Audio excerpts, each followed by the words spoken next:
Qui est cette ONU? Le Burkina n'est pas une commission de l'ONU. Nous ne sommes pas des pays sous tutelle. Même récemment, l'aéroport international de Niamey attaqué. Où se trouve le communiqué de l'ONU? La famille, l'Organisation des Nations Unies, exige du Burkina Faso de revenir sur la dissolution des partis politiques. Une exigence à formuler alors que le pays est en guerre. Une exigence à formuler sans tenir compte du contexte sécuritaire. La question centrale, l'ONU agit-elle de manière cohérente? Applique-t-elle ses résolutions de la même façon à tous les États?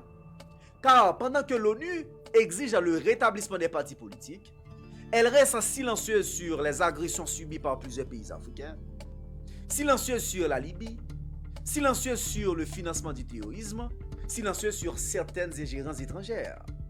Dans cette vidéo, chers amis, Issa Diawa va revenir calmement sur les faits, il va poser le contexte, il va rappeler les résolutions de l'ONU et surtout, il va poser les bonnes questions. Parce qu'en temps de guerre, la priorité d'un État, c'est la survie de la nation. Oui, la survie de notre peuple. Écoutez, likez, commentez et surtout, abonnez-vous à la page. Le secrétaire général de l'ONU, on dirait qu'il ne connaît pas la honte. Et à travers un fameux commissaire des droits de l'homme de l'ONU, ils essaient de dire qu'ils exigent du Burkina de revenir sur la décision de la dissolution des partis politiques et selon d'autres mesures, liberté individuelle et autres. J'ai dit c'est la même ONU qui est en train de parler. Il n'y a pas longtemps, le président d'un pays membre de l'ONU, un pays qui est souverain, qui a son indépendance, un président selon eux, s'il parle d'élection, un président qui a été élu à la personne de son excellence Nicolas Maduro, a été enlevé par un autre pays avec un faux motif. Ils ont d'abord dit qu'il a la tête d'un cartel. Arrivé là-bas, ils disent non, les fameux cartels là n'existent même pas. Il a été enlevé. Est-ce que l'ONU a exigé sa libération? La réponse évidemment c'est non. Qui est cette ONU? Le Burkina n'est pas une commission de l'ONU. Que les choses soient claires, le Burkina est un État membre de l'ONU et non une commission. Nous ne sommes pas des pays sous tutelle.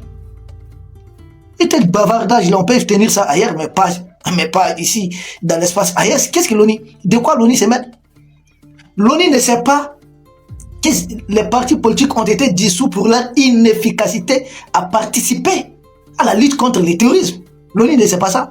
Au lieu d'aider les pays à se défaire du terrorisme, certains politiciens aident plutôt les discours terroristes, les discours des sponsors des terreurs, pour fragiliser davantage le Burkina dans ses combats contre le terrorisme. Mais un tel outil, est-ce qu'il faudrait garder ça sur place? La réponse évidemment c'est non. Mais l'ONU elle-même ne respecte même pas ses propres résolutions. Ah non, l'ONU ne respecte pas du tout. Non, pas du tout. La résolution 1373, la résolution 2470, je vous en prie. Allez vérifier c'est quoi la résolution 1373 du Conseil de sécurité des Nations Unies. C'est une résolution qui exige de tous les pays membres de l'ONU de lutter contre les sources du financement du terrorisme. Or, l'ONU sait bel et bien, même récemment l'aéroport international de Niamey attaqué. Où se trouve le communiqué de l'ONU? L'ONU sait très bien que l'attaque de cet aéroport, ça l'aide de certains drones kamikazes. Et ces drones-là, beaucoup sont prétendus livrés à Zelensky. Mais pourquoi ces drones-là se retrouvent dans l'espace AES? Or, nous savons qu'Emmanuel Macron est à la tête du groupe qu'il appelle les volontaires pour soutenir Zelensky. Ils sont en train de détourner cette aide. Ça se passe ici. Mais nous sommes tous des pays membres de l'ONU. Au nom de quoi l'ONU et beaucoup de pays qui ont condamné d'ailleurs l'opération spéciale RIS en Ukraine, qu'ils ont appelé une agression. Mais pourquoi l'ONU ne condamne pas l'agression de nos pays par la junte française? Nos citernes sont attaquées, nos populations sont endeuillées. Qu'est-ce que l'ONU fait? Rien. Vous savez ce que nous subissons? Et c'est lui-même son pays d'origine. Si le Portugal subissait autant, il allait rester bouche fermée? Quel pays allait accepter? On nous parlait de Zelensky et autres. Mais il y a combien de morts par an en Afrique? Nous sommes agressés. Nous sommes agressés. Nous sommes les victimes. Nous ne sommes pas les agresseurs.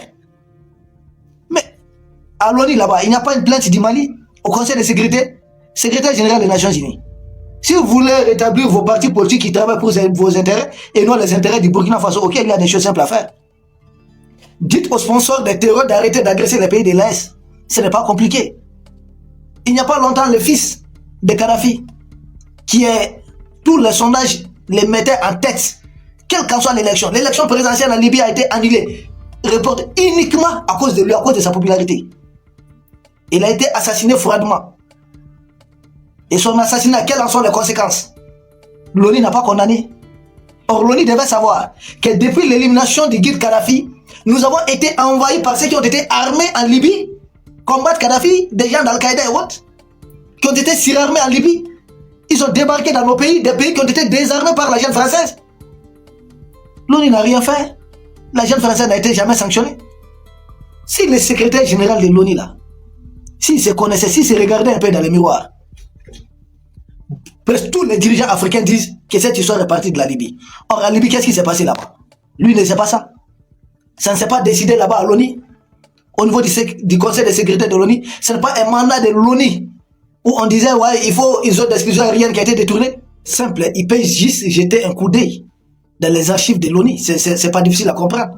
La résolution 1973 du 17 mars 2011, la résolution 1973 du 17 mars 2011, il était question d'établir au-dessus de la Libye une simple zone d'exclusion aérienne, empêcher l'aviation libyenne de bombarder les combattants d'en face. Mali est place. Le mandat a été transformé. Et même les GUD, les dirigeants de la Libye, a été assassiné. Certains membres de sa famille assassinés. Les militaires libyens froidement abattus par des pays de l'OTAN, qui donnaient même mandat à ces pays de l'OTAN d'outrepasser un mandat des Nations Unies. Le secrétaire général de l'ONU, il ne le sait pas. Que les troupes au sol qui ont été engagées contre l'armée libyenne, que c'est des gens qui étaient commandés par Belhadj. Qui fit Belhadj? Belhadj, c'est ce terroriste d'Al-Qaïda qui d'ailleurs a été condamné par les Libyens et autres. Les Libyens, on y a dénoncé ces messieurs auprès des pays qui prétendent lutter contre le terrorisme. Mali est place. Ils ont recruté les mêmes Belhadj, homme clé d'Al-Qaïda, qui a combattu d'ailleurs en Afghanistan, en Irak. C'est Belhadj qui était le chef militaire, les troupes au sol. Surtout les combats contre l'opération contre la capitale Tripoli. Prise de palais Baba Lizizia. C'est Belhadj qui a commandité tout ça, qui a dirigé tout ça. Or Belhadj là c'est un terroriste. Et ils ont travaillé avec un terror pour et puis ils nous ont créé tous ces problèmes. Belhadj là aujourd'hui c'est un homme riche, non? On dit, sa fortune dépasse les 3 milliards de dollars. Où est-ce qu'il vit? Il vit chez eux. Est-ce qu'il veut lutter contre le terrorisme? Ah bon? C'est l'ONU qui nous dit qu'il faudrait permettre aux partis politiques et autres là de fonctionner. Nous sommes des pays en guerre. L'ONU doit savoir ça au moins, que nous sommes des pays en guerre. Les partis politiques, oui, il y a leur rôle. Mais en temps de guerre, qui font ces partis maintenant pour aider les pays à triompher de cette guerre qu'on nous impose? Qui, depuis la Libye, qui a été soigneusement planifiée, il s'agit d'une recolonisation de l'Afrique. Qui fait la Libye, qui fait les fameux partis politiques pour aider les pays à prendre les dessus sur les envahisseurs? La réponse, évidemment, elle est négative. Au contraire, certains politiciens travaillent contre les intérêts de la patrie. Et vous nous demandez de garder en place quelque chose qui nous affaiblisse?